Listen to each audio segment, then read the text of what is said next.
This is the Own It Show, where we tell stories of how everyday people made ownership theirs to create extraordinary success. Hey everybody, welcome back to the Own It Show, Coach Conversations, because that's where the best conversations happen. I'm Justin. And I'm Elise. Welcome to the show.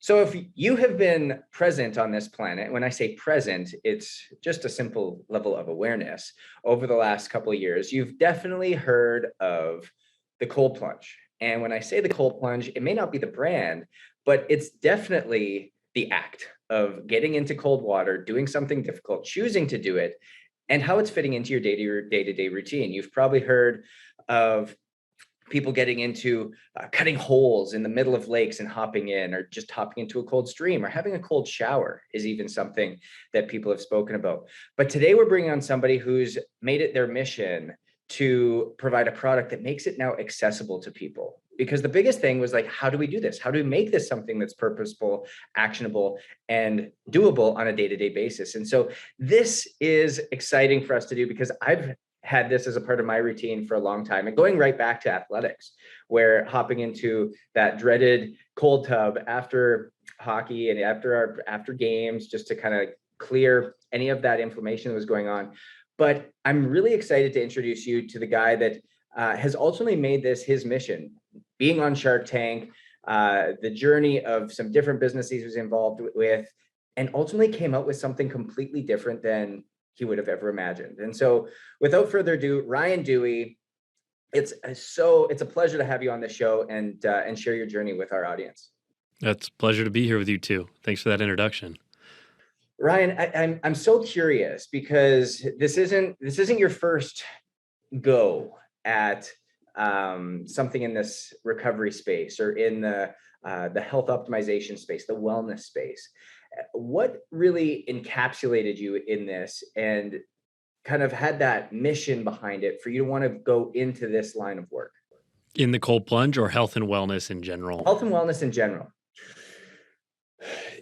Man, I don't think when I first started, it was like overly articulated into, I didn't know where I was going to go and start more businesses within the space or do it. But, for me, it was like, it had to be something that I was just so clearly aligned with, that was just who I was, that I was never going to doubt if this is what I want to be doing, or if this is like, sacrificing any principles or values of myself. It was just like, this is what I want to get into. And I didn't view myself early as like an entrepreneur.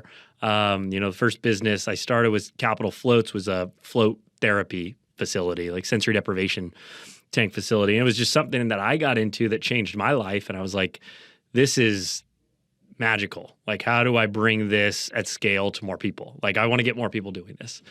And so I think for the companies that have come since then, I just have recognized how hard running a company is. And if I ever woke up and doubted if this is something that's like I view as a net positive to the world, then I don't think I could keep going when it got hard. Some people, I actually am really impressed with people that just are very driven entrepreneurially, and it's not something they like care about deeply, but they can just go create a successful business in, and they can keep going. For me, I have doubts all the time. I struggle all the time. I question, have insecurities, all the things. And it's like, if it doesn't matter, I think I would have stopped way early in the process at all the companies that I've started. It's unique that you say that you didn't see yourself as an entrepreneur. You didn't see yourself as a business owner. What did you do to overcome that impostor syndrome, or that belief that sat deep within you, to ultimately allow yourself to become successful? It's a great question, man. I think about that all the time, especially for people starting out, have like kind of gone through that. And I still face that imposter syndrome at certain levels of things that I'm into now. I think for me, I look back, like Capital Floats was that first thing that I started. And to me, it's like a commitment. Like, I was so committed to starting that facility, like to a level that, looking back, probably had its own unhealthy, like I would have died before I would have given up not creating that first facility. And it almost took me there. I ran myself in the ground, but if I didn't have that level of commitment, I wouldn't have got that project done. Like, for myself, it just wouldn't have happened. And so I had this beyond even, I think my conscious mind knew of like this commitment of like, you will get this done and you're going to get this done. And I think probably due to some level of like proving to myself that I was even capable of doing it. But like I look back at like meetings I sat in or like I went and raised money for that company, and it was like, I didn't know what I was doing.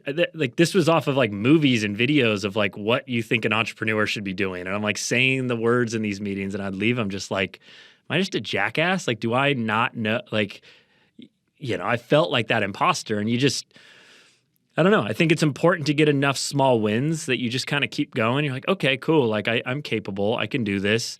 And I also think not making it like doing the next thing in front of you. And whatever that is. I think we all know what the next thing in front of us should be. Like when we're trying to plan the 10 steps away, that's when I think it gets really, really messy.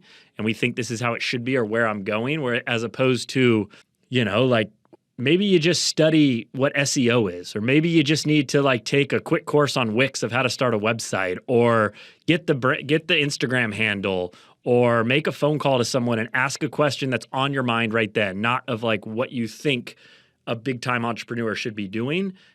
So I think, the imposter syndrome, it's inevitable if you're doing anything that matters. If you're doing anything outside your comfort zone, it's like you better just embrace it, and it's coming.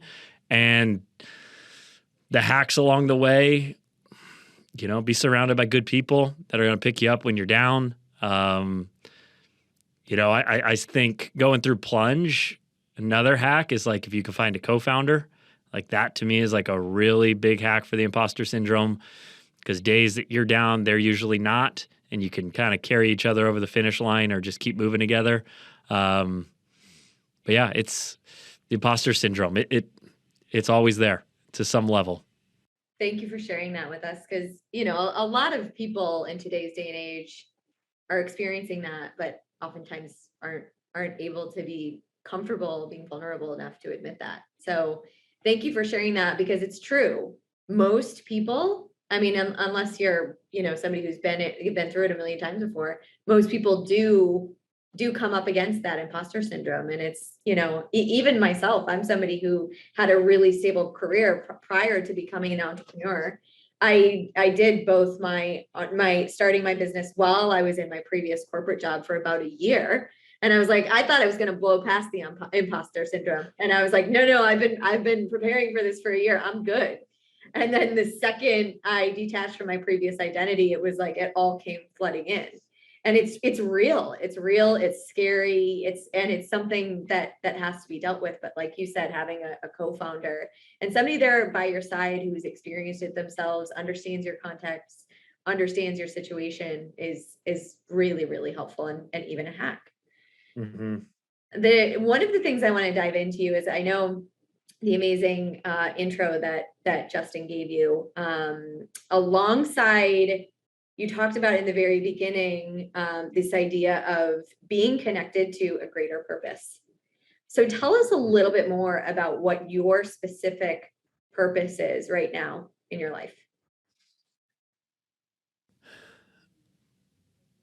I mean, you talked about it, Justin, at the beginning of like this, as collective things, like collectively things improving. I forget exactly how you phrased it, but what immediately came to my mind is this term that I call all boats rise. There's different ways of saying it, but basically win-win relationships, people around me thriving, like, that's kind of that has become in this moment, and that's always hasn't been. I think purposes, for me at least, they transform and they change, and something that was there for me 5 years is different now. But for me, it's all boats rise. So that comes from like, very focused with Plunge right now, and so it's this product that we have a slogan, take the plunge, change your life. We are very clear and know if you get a cold plunge, like you're going to change your life. And that's just like, we will guarantee that. Like if you do this, like I guarantee it. So it's like to the world that we work with as customers and to our community. And then it's also internally, like I'm very committed to our employees and everyone that works here, like their lives being better.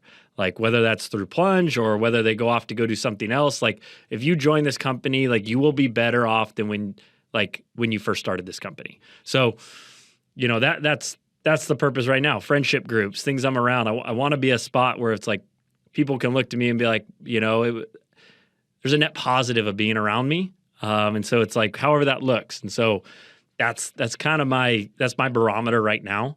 Like if you enter my sphere and vice versa, it's not like a one piece. Like I find that transforms into other people, that transcends into my own self of the people that I'm around. So, I mean, the purpose to me has always been key. It's like, starting Capital Floats. I always go back to that one because that was like the first one. That was like something I've never been so committed to starting something. I was, I worked a different pro soccer, corporate business, the front office of a pro soccer team. And I loved it, but stepping out onto my own, it was like, this is my baby now. And so, you mentioned the word purpose, and it just, I think is the most crucial. Like you got to have it to some degree. I'm sure you guys, I would imagine with your guys' thing, like that is, you guys run into roadblocks all the time. And like, how do you consistently be connected to that purpose? Because that's what keeps moving me forward. We talk about it all the time, is as an entrepreneur, it's never an easy walk. It's never a linear journey. And we just brought on a full-time COO and CFO, and we said, "Hey guys, do you like roller coasters?" And they were like, "Oh yeah, we love them." Like, and we started talking like, "What's your favorite one?" And they were ripping out some names of roller coasters. I'm like, "Amazing. You're about to get on an amazing roller coaster, a roller coaster that will not end. And it is going to be the worst one you've ever been on in terms of ups and downs and ebbs and flows. But I tell you what, it will be your favorite roller coaster ever." And they're like, "I love it." And so it's just knowing that the road's not easy. The road is not always paved. You have to be committed to that thing that's bigger than you. You have to be committed to that mission, that vision, those values that has set this purpose on fire inside of you to keep moving forward on. And if you truly do, and I believe this so to the depths of my soul, if you show up every day and are consistently committed to whatever your mission, vision, and purpose is for doing what you're doing, it is inevitable that you will be successful, because you will do whatever it takes in order to be that way. And it's that simple. You nailed it. It's an everyday thing. I think it's like that's where it's all this stuff's not that complicated. It's just doing it every single day. It's just like literally, it's just every single day. Consistency wins. Like that, it is very simple. It's not easy. Very simple. We get caught up in the glamour of what we see in the world, but it's really it's all the minutia, and that's where this whole thing happens. That's where everything great is built. And it's not, that same statement of like the roller coaster ride, Plunge is like my really first growth startup that I've like been a part of. And so this is new for me, but I, as the founder of this company, CEO, I'm learning a lot, but I'm actually learning like what a startup entails. Capital Floats was a brick and mortar facility. Yeah, it was a startup, but very small. The scalability of it was very regional. It was a different beast. We open another location. It's just kind of like you do the blueprint, you open up, you get the next one. Where Plunge is truly a startup, and everyone that's come on, I'm like, okay, we know what the word startup, you hear it. Like, are you ready for the roller coaster ride?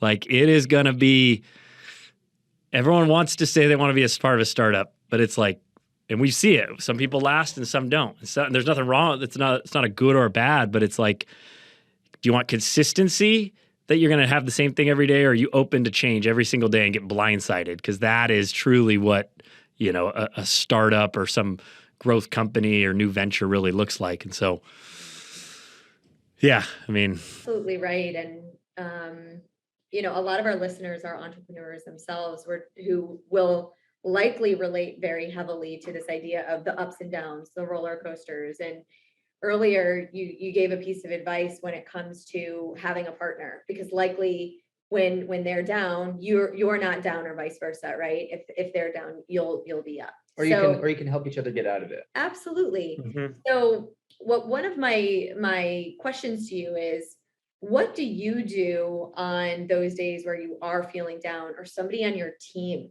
might be feeling down? How do you work with those low days? It's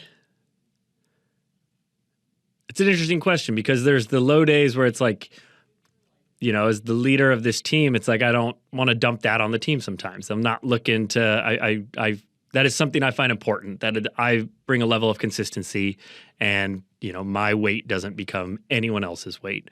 But that's the beauty of the co-founder, because I can come to him and be like, I'm struggling right now, or this is my thing.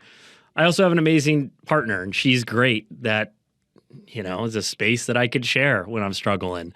So those are the things that I really lean on, is just individuals in my life that I can turn to. I also, after enough struggles, I know what a night's sleep does. Like, and no matter how bad it gets, it's so simple. Just like, if I'm really spinning out, it's like, go to bed. Like, I literally just tell myself, go to bed, go lay down. Like, tomorrow, whatever, let's see if this is really a problem tomorrow. So, you know, that has been my MO of good night's sleep. And it's not some revolutionary concept, but it has gotten me through. It has kept me from doing so many, like, probably poor decisions that would have compounded an issue by just going to sleep. It's so funny that you say that, because you can compound the good, but you can easily compound the bad as well. And being able to come back to doing simple better. And simple is not easy, and simple and easy are not the same thing. Climbing a mountain, we always talk about it. It's very simple. You go from the bottom to the top, but it's not easy. Mm-hmm. It's going to take work. It's going to take blood, sweat, and tears, but it's doable. It's accomplishable. And so I think that's something that I love to kind of go off of. I want to shift gears a little bit, because there's some major irony to something that we said earlier about doing hard things on purpose and being able to set yourself up to succeed. And doing hard things on purpose is, I think, a big ingredient to that, is choosing hard, choosing to lean into that, and getting into the product that you make, getting into the cold plunge, is choosing to do something hard every single day. And I know thousands of entrepreneurs within our circle and a lot of people within our community that have gone out and purchased the plunge or have some aspect of cold immersion in their day, because they're actively choosing to do this. And so not only did you build a product that helps people do things that are hard on purpose, but you chose to start a startup in the middle of COVID, which is also not an easy choice, like not something that's easy. It is choosing to do something hard on purpose during a hard time. Mm-hmm. And so yeah, I'd love you to shed some light on that. Yeah, I mean, I think from the plunge perspective, I always look at that. I'm like, it's very I feel like entrepreneurship is just doing the next thing. So like, we didn't overthink it. We never thought that we would be this. You know, I think if we sat down, we might have said, yeah, we see ourselves as a massive brand shipping thousands of plunges all over the world. But, you know, it was like, we're in his garage. It's like, how do we sell one of these? Like, what do we do? Oh, you know, you get an Instagram handle. Let's email our other float spas and just say, hey, this is what we've been working on over the pandemic. Like, we didn't overthink it into some grandiose, like, should we be launching this company right now? It was like, let's try and sell one of these and go from there. So I think. What was that journey to sell that first one?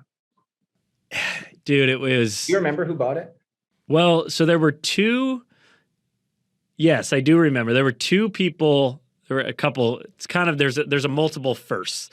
There was two that was purchased because Mike, my co-founder, he was the real engineer behind this, and he was building this out of his garage. And so then he came to me and was like, do you want to do this? And I was going through my own personal journey at that time of business shutting down, moved into an RV to save money. Like, my life was kind of in this own space that I had to focus on. But anyways, I decided, let's do it. So he had two people from Reboot, Float, and Cryo that bought one from him, just kind of like a side deal. Like, I don't even know how they knew he was building them, but they just were like, yeah, we'll buy. It was like two that were purchased. That was like his own thing. And then we turned we built the website and we turned it on. And I remember I was kind of on this last hurrah trip out to Wyoming in the RV. And we were on and we turned the website on, and in 45 minutes, someone bought a Plunge through our website. Like we hadn't marketed at all. I was like that's when it, like, that was what you have those, I have certain moments where you're like, this could work. And it was like, and I remember Mike calling me like, oh my God, someone bought a cold plunge. I'm like, how do they even know we have a website? Like they just spent, I think the unit was like 3,500 maybe at that time, or $4,000. Still a lot of money. Like someone just spent $4,000 on our website. And so that's the one I consider like our first plunge, like this moment. And it was a woman out of the Bay Area. She actually owned another float spa. So I think she might've been following us maybe through our personal Instagram. We hadn't really promoted it. Anyway, she saw it, she bought one. So that's the first like unit that I consider like through our website. Yeah, so that was, I don't remember the original question, but that was the first unit that we sold. And it was definitely an aha moment that we might have something here. But that's such a great story. One of the things I want to dive into that you mentioned was this really difficult moment for you when you were shutting down a business and, you know, you moved into an RV. When we talk about the idea of ownership, it's amazing to live in ownership, but it does not come without its struggles and failures. So talk to us about your journey through that really difficult moment of, you know, having to shut down a business, and now that you're well on the other side of it, you know, talk to us throughout that talk us through that entire process for you. That was like such a blindsided moment. Like Capital Floats was cruising. We were probably 2 months out from opening our second center. So, you know, I was at a very stable position in my life. My schedule was awesome. Everything was great. And then the business, you know, COVID-19 happened just like everyone in the world, just boom, you know, we shut down. 2 weeks of the shutdown turned into months and didn't quite know what was happening. My girlfriend and I at the time, and we're still together now, but we broke up. So I went through that. My cash flow was dried up. This was pre-PPP or anything really there. So we didn't have any clarity of money, and the bank account was getting low. I decided to move into the RV to kind of save some money. That was my decision of like, okay, what am I going to do? What type of move can I control right now? I felt like control was very limited. So it was like, that felt like a move to do. But it's like, the thing I always think about is like owning my own business. To me, it's actually more like the thing about you. I mean, you guys have it in your brand is like own it. It's like just ownership over everything. So having my own company, it's like there was nothing I could turn to be like, go fix this someone. Like it was like, Ryan, you have to you need to deal with this. Like there was I always think about that. Sometimes being an employee, you're kind of at the mercy of the owner of the company, like to handle stuff and make the decisions. Where to me, it's like, I think it's what I actually enjoy about owning the company. It's like, it's all in my hands. Like, you know, and yes, I build it with a team and I do it with people. But at the end of the day, like there's no one I could point this finger to. And it's like so liberating. I just take that off the table. Like there's nothing to even think about there of, you know, who's going to help me. And so I felt like in that moment, while it was super stressful, it was like, I could make decisions that I actually felt I could, you know, that could help me in the long run. And in that time, it was, you know, it was a super chaotic about 3 to 4 months of unknown. You know, is the business going to last? It went from like a really sound business to, is this even, are we going to be able to reopen? You know, that type of question to, you know, and then to launching Plunge, like coming out the other side. I think it was like the perfect time. It was like things were already chaotic. Launching a new company is the most chaotic thing. And it was like, this is perfect. Like I'm wearing every hat. I'm in the garage cutting PVC pipe. I'm taking customer service calls. It's like it was no different than what I'd been doing the last 4 months of like getting Capital Floats back open, or, you know, dealing with an RV or whatever all the things were. But, you know, coming out that other side, I feel like for Plunge, we're kind of getting to that spot now where it's much more stable. It's still chaotic. We're still in this like startup phase, but that first year, probably 15 months, we moved like 6 to 7 locations, you know, new building all the time. Product that we launched that was still had room for improvement. So working with a lot of customers on, and our integrity was everything of like who we are as a company. Like if we're going to put this product out, we're going to make it right with everyone. So there was just so much chaos that happened over that window. But coming out the other side now, it's like, you just don't think about it when you're in it. Like when you're going for it, you just do it. If you overly think about it, it's it can bring you down, but it's just like, you just do the next thing. And know that the sprint, everything's a season, and you'll get to the other side to it, and you'll come out, and there will be a time for a deep breath, and you'll look back and be like, man, it was all worth it. And time's just like that's 15 months. That's not that long, like really. It's the thing I say, it's like, if you commit to something, even just 3 months, do something for 3 months, like, you know how far you're going to be into how different your life will look. And it's like, even the 1 degree, that's 180 degrees. You're in the opposite direction. That's a complete turnaround in your life. That's 6 months. It's like, I don't think we credit how much we can get done. We overemphasize what we can get done in a day or a week, and we underemphasize what we can get done in a quarter, a half year, or a year. And I think that's, looking back, it's like, I'm even impressed of like, wow, we were able to do this, but like, it was so daunting day to day, and just taking it bite size, piece by piece. It makes the hair on my arm stand up when you said it's amazing to see what you can do if you really truly commit to something and spend 6 months doing something, spend a year doing something, because very rarely will you ever have somebody do that. I don't care what it is. I don't care if it's you want to make your relationship better. I don't care if it's you want to get in better shape. I don't care if it's you want to build your own home. I don't care if you want to build a deck. I don't care if you want to go and prepare yourself to buy a puppy. Like, if you don't commit to something, you won't commit to anything.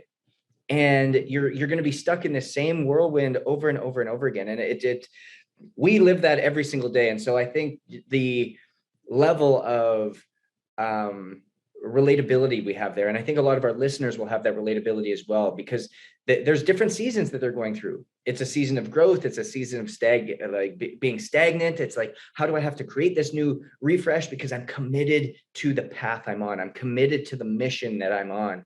And that's so, so powerful. It's something I always think about with, forget which founder it was. It was a woman, listening to her speak. Anyways, they were raising money. They got turned down by probably 100 VC firms on the money they were trying to raise. And they came back a year later and got multiple offers, higher than what they had asked for a year ago. And they were like, what was the secret? And she was like, I literally did what I said I was going to do. I came back a year later, and they were all blown away that she had actually done the plan that she had said a year ago. And to me, that's the secret to the whole thing, is just do what you say you're going to do. Like, and yes, there's times you move, there's times you got to adjust, and you got to, make a change or pivot a little, or, it's never exactly how you think it's going to be. But like you said, just commit and consistency. Like that's the skill set. I don't think I have like a real amazing skill set in a lot of things. It's just wherever I got it, my parents, whatever, just like kind of just keep moving forward. It's brought a lot of amazing opportunities to my life. And so the more as time goes, it's like, that's the, unless you're some elite engineer, there's geniuses out there. I think the secret's in just doing the consistent thing. My father always said to me, son, talent will get you noticed, but consistency will get you paid. And there it is. It's something that I've just always held near and dear to my heart, and tried to been on a lifelong journey to figure out what I can do to be the most consistent version of myself. I want to go back to something you said. When you put out your first product, it wasn't perfect. It wasn't what you wanted it to be. You wanted to get it out there. You wanted to start it. But you said, we are going to make it right with everyone. And the level of integrity that exists there is amazing, because that the customer experience, the customer journey is what matters. And at the end of the day, you are on a mission to create a product that's great, that's solving a problem and solving a need for people. And you're putting it out there. You're getting it done. Hey, this is a great product. that we can make iterations on. This isn't a finished product. This isn't perfect. We're going to continue to improve it, but we're going to give it out to everybody and learn with everybody as we go through. And involving the customer in that way is amazing. Where did that value system come from? And is it something that you were able to instill in the entire company? And is it something that you still operate through from today? Yeah, I mean, the word integrity is written on our wall right when you walk into our building. And integrity, what it means to us is doing what you say you're going to do. Like, it comes down to that. Like, what you say, you follow through. And, you know, for us starting out as this consumer-facing brand of what we were building, we knew people were taking a risk with us. You know, it's like, yeah, Mike and I had some other experience in companies, and so we had built some trust that way. Brand new product on the market, like, you know, we hand delivered, I think, our first 20 units to Northern California. We drove to either San Francisco, all around Sacramento. Like, we were in the backyard, Mike and I, setting these up for every customer. I love the grind. Love the grind. And we knew, like, this is our way. We're going to, like, we get to meet everyone. It was so cool. I mean, the excitement of everyone of, like, you know, there's these early adopters there's not really this home cold plunge unit on the market. They were so excited, but it also gave us an opportunity to, like, build some trust with them. 9 gallons of ice into every time. Exactly. And they, you know, we built trust that, hey, if there's an issue, call us. Like, let's talk about this. Like, let's get it right. And so, you know, our unit, we've created a lot of iterations over time, you know, cutting down on where we were before to where we are now is completely, you know, I think that's the best thing is, like, there's much less issues than, you know, when we first started, but it was, I don't know, that was just Mike and I, like, that's in our ethos. Like, outstanding. We're saying it, like, we are not going to put like, this product, it again goes to the whole thing of, like, it needs to be something net positive. I don't want to be, like, causing issues in someone's life. I want to be helping, like, making their life better. And so it went to the product. Like, this product, yeah, it sucks if there's, like, in the short term some issues, but, like, we're going to figure this out. And we're going to, like, whatever it costs to get someone out there, if we can't get there, however it works. Like, it just, and you ask where that comes from, you know, probably some upbringing, psychedelics, you know, just being, like, you know, really ultimately going through challenging stuff there. What's that? It's how you would want to be treated. Exactly. It's totally. And it's, you know, I just couldn't imagine if we had something that was, like, causing, like a net frustration in people's, like, I can't live with that. I can't live with that. Like, that doesn't work for me. I totally get it. The one thing I want to dive into is you went, and obviously everybody's seen, if you watch Shark Tank, we know that you guys were on Shark Tank. We know you went in there. And it's shortly after, just to paint a picture for all the listeners, it's shortly after you had a failed business. And it's now you've gotten back on the horse, you've dove back into entrepreneurship, you've started this new product. Now you're going in front of these extremely successful people who have seen everything under the sun. How did that experience, A, how did you feel going into it? And B, how was it actually being on a show as flaunted as that one? Felt really good going into it. We were just about a year in. Company had grown extensively over that first year. Product was really well fit. Like, we just felt really confident. We knew the business really well, so that was really comfortable for us. You know, going in, there's so many unique sides to it. It's like the Sharks themselves were very inviting. They were really cool with us. But it's a radical environment to be pitching your company to 5 renowned entrepreneurs that have no context of our company, that we have to get this whole story out. It's not like they got a pitch deck prior and they have some understanding. It's like, I want to listen to this pitch. And we're out there for about 40 minutes with them. We have to tell the story. And then what gets wild is, like, the offers start flying in. And it's like, oh, I'm negotiating my company in front of like these ABC producers that's going to go out to the world. Like, and it's happening so quick. There's no like, hey, we'll get back to you tomorrow. We need to sit back and talk about this. And it was interesting how the show was cut. You know, I think it made us look more, I don't know what the word is, but more witty than what we were, or more sharp than what was really happening, because they cut it very quick. It's, you know, it came down to a 6-minute show that goes on TV. And it's like the offers are flying in. And there was a lot more of the offers that were being discussed and things. And there was a moment where I was like, hey, can Mike and I like go off and talk for a second? Like, we need to like go and have a conversation. So we went off and had a conversation. And I'm like, this is when it's like hitting me. First, I learned adrenaline is one of the craziest things. Like, I didn't do anything daunting. I didn't go climb a mountain or something or go swimming, but I'd never been so tired in my life. Like, I was literally just standing there and I just had this adrenaline rush. So I'm sitting there thinking like, okay, we'll go back to talk to Mike. Mike's maybe got some ideas. And I go back to him. I'm like, hey, do you understand what they're saying? He's like, I don't have a clue. And we're just like whispering like behind it, like, you know, on the camera still. And I'm just like, oh shit. Like, we got to get off this stage like without looking like I don't even know two of the offers, what they even meant. Like Mr. Wonderful's, I was like, I don't even know what those terms are. I don't know what you're talking about. You know, he had some deal. Anyways, it was just that moment of like, oh, we're in a position that we have to get off this set with some level of keeping our, you know, while representing the company, looking professional and doing it, and it ended up great. But yeah, it was a very, man, nerves, massive, and also just like fun. It felt like, for me at least, my career had built through entrepreneurship. This wasn't like I launched a product and it was like 3 months later I'm on Shark Tank. Or Plunge, yeah, we had been open for a year, but I felt like it was kind of a, I've been in entrepreneurship for 7 to 8 years. Every experience that you had been through up until that moment was preparing you to be on that stage.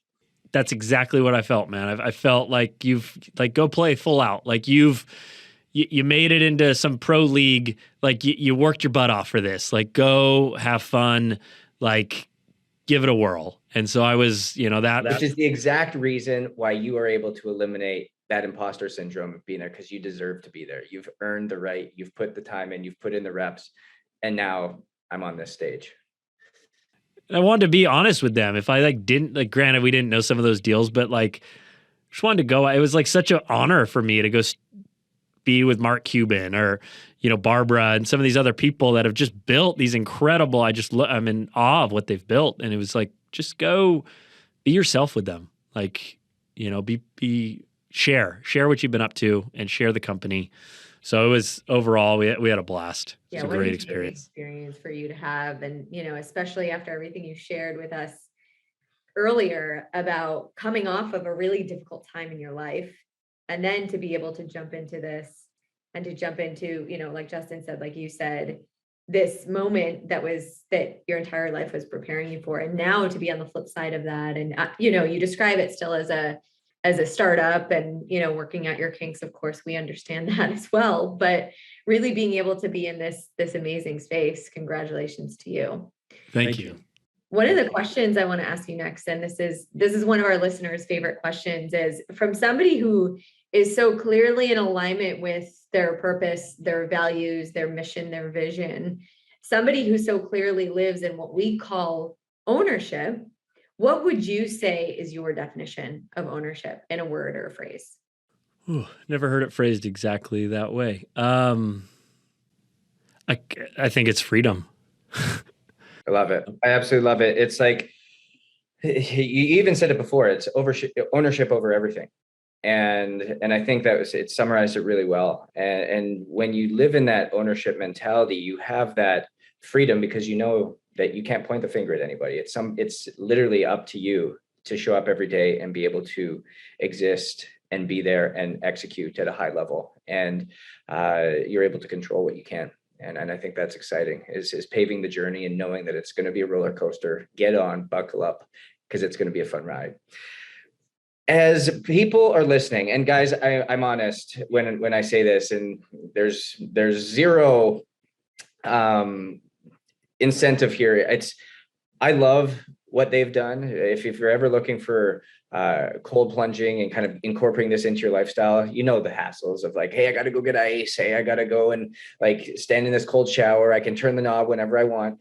But no, this is like a literal tub that goes outside. It looks nice. It's well built. It fits your entire body. It can literally withstand the elements. It's got its own filtration system. You don't have to fill it up every single time. You can control the temperature. So if you're just new to it, you can slowly ease your way into getting cooler and cooler and cooler. It can heat up and it can be almost like a glorified hot tub in some way, shapes, and forms. Like it's outstanding what they've put together and made cold plunging accessible for everybody. So I really suggest that you guys go check them out. And Ryan, where can everybody find you and as well as the cold plunge? Yeah, so Cold Plunge is thecoldplunge.com. If you type in Cold Plunge on Google, we'll be right there. So thecoldplunge.com. And yeah, it's going to have all your cold plunge questions. IG, same thing. We're pretty big there. TikTok, YouTube. You type in Cold Plunge, you'll find us. Me personally, pretty active on Instagram, just Ryan A. Duey. Share there. Similar, got a podcast going. So yeah, IG, wherever. I love it. Find me. We'll connect. I love it. Like I said, guys, I highly recommend you start following, get involved, reach out, own it, and the Cold Plunge have really leaned in together, and it's exciting to see what we've got coming down the hop together. But it's your alignments create your assignments, and knowing that you can align with the people with similar missions, vision, and values allows you to do that. And as you guys go on, do hard things on purpose. As you're an entrepreneur, as you're living your life, as you're leaning into whatever it is that you're going through, do hard things on purpose, because it is going to give you the confidence and the ownership to step up no matter what you're faced with, no matter what the battle is. And whatever it is you do choose to commit to it. Do simple better. When you can step back and look at everything that you have going on and be able to say, you know what, I'm committed to this. This is something that means something to me. This is something that I have a massive passion and purpose for. This lights a fire inside of me. Commit to that. And don't let that go. No matter how deep that valley gets, continue to stay with it. Continue to keep chipping away, because it's all about integrity. And when you can show up for yourself, you can show up for others. Because at the end of the day, do what you say you are going to do, and it's amazing how your life will begin to transform. We know that ownership exists. We know it's ownership over everything. Success is different, so own your different, and we'll see you next week.